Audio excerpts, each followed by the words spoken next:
let's turn to this question of the federal debt, which the Wall Street Journal and London economists and all these types of folks have been fuming about, that the big beautiful bill will create 4 to 5 trillion in the increase in the deficit, federal deficit. It doesn't do that. Actually, we were in worse shape.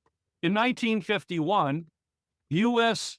Debt, federal debt to GDP was 106%. Today, it's 100%. We worked our way out of it. In 1951, that was the hangover from World War II. And of course, we had the Korean War.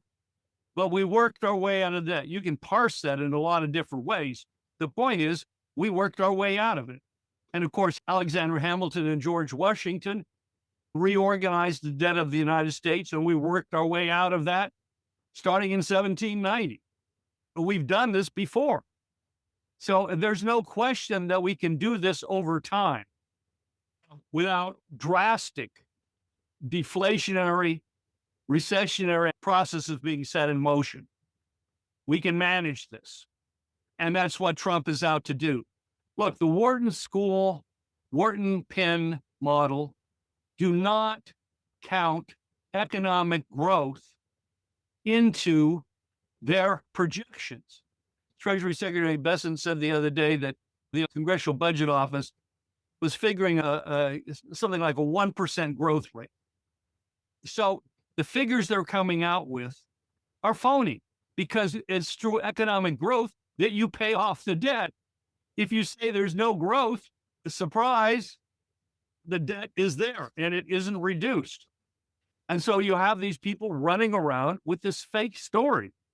They're refusing to admit what's underway now as a consequence of what the Trump team have put into motion, not only in government, but in the private sector. All new factory builds, all new R&D, all new equipment that is purchased can be expensed. This is going to create an explosion.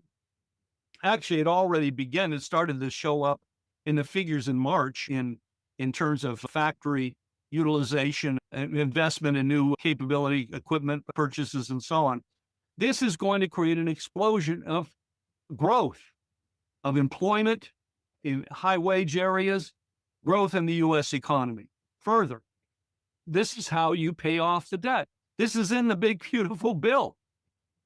But of course, these monetarists, these modern day Malthusians, don't want that growth.